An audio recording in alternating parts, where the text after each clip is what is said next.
I was born and raised in the country of the Philippines. It's a beautiful country. I loved my life in the Philippines. Kids are always playing without the use of any technology. As a kid, my parents provided my needs. We were not rich, but we were comfortable. However, my mother worked in other countries like Taiwan and Canada as a caregiver, which I did not understand why growing up. I used to see her once in 3 years. My mother told us that Canada welcomes families of live in caregivers after 3 years of working so they can be together.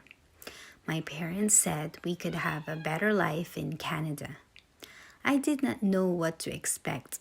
I was excited to be with my mother though, and that's what mattered to me at that time.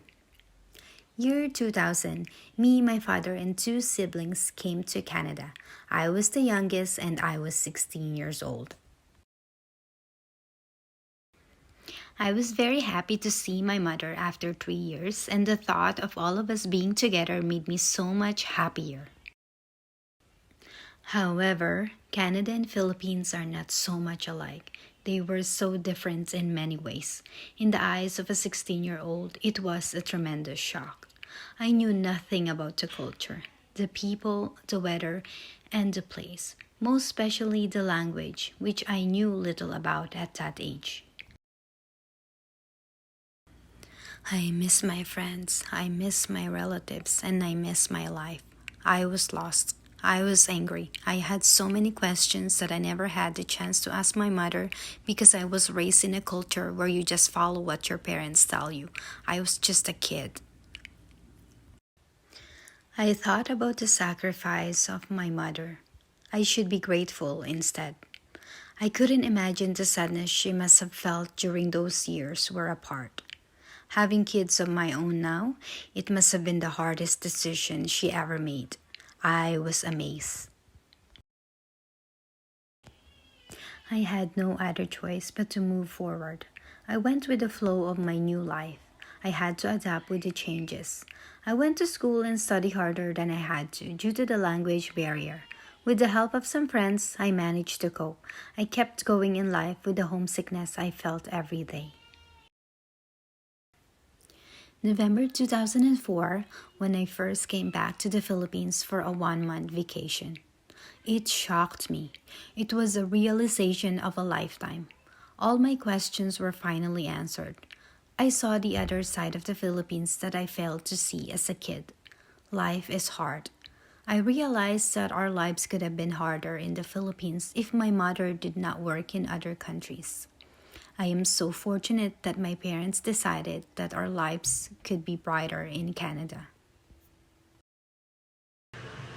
I started to see how Canada takes care of its people. I love the equality that this country has for each and every one, no matter what the skin color is. I love how there is no rich and poor communities that exist. People are all equal.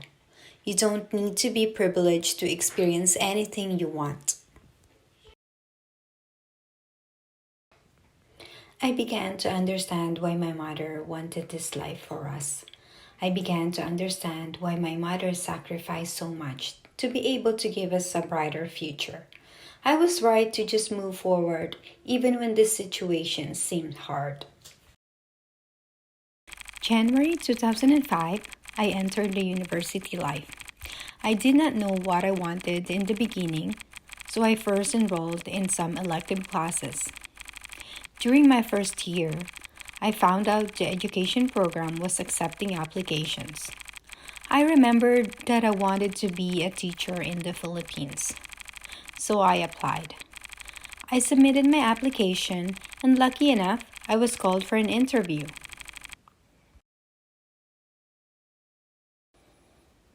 The interview came, and being new to everything, I told them my fears.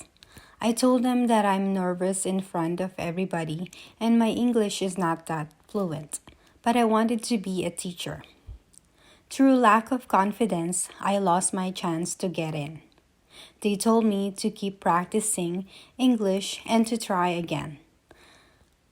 I showed no emotions, but as soon as I was out the interview room, I started crying.